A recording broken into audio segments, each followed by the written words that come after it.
Ministre de l'Hydraulique et de l'Énergie dans les ténèbres de la stratégie.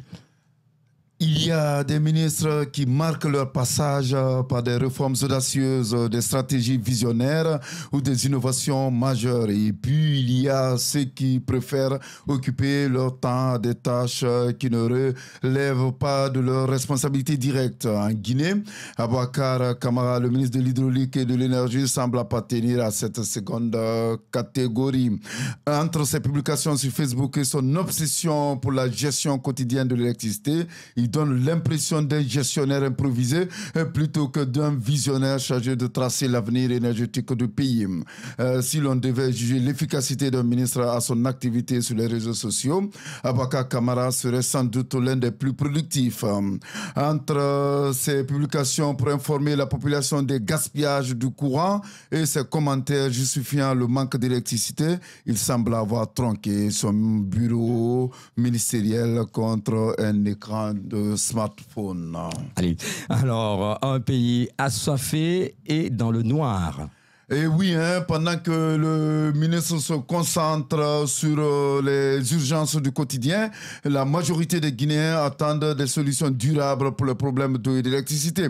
Le pays, pourtant riche en ressources hydrauliques et en potentiel énergétique, continue de souffrir du manque de ces denrées. Et pire encore, l'accès à l'eau potable demeure un luxe pour une grande partie de la population. Les défis sont immenses. Ils exigent une vision à long terme.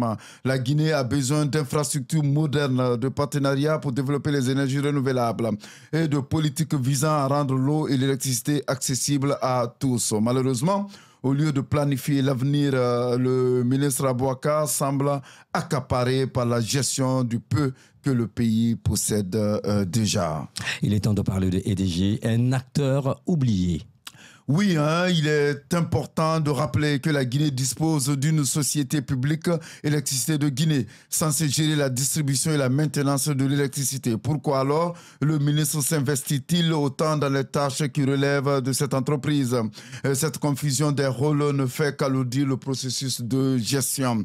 Un bon ministre ne devrait-il pas concentrer ses efforts sur la supervision, la coordination des politiques et la recherche de financement pour développer le secteur en intervenant directement dans les affaires opérationnelles? Il crée un déséquilibre et affaiblit l'autonomie des structures en place. Alors que le monde entier se tourne vers les énergies renouvelables, la Guinée dispose d'un potentiel immense en matière d'hydroélectricité, d'énergie solaire et même d'énergie éolienne. Pourtant, ces opportunités semblent être reléguées au second plan. Aboubacar Camara pourrait initier des projets ambitieux et être un ministre qui agit comme un stratège, pas comme un gestionnaire improvisé ou un community manager.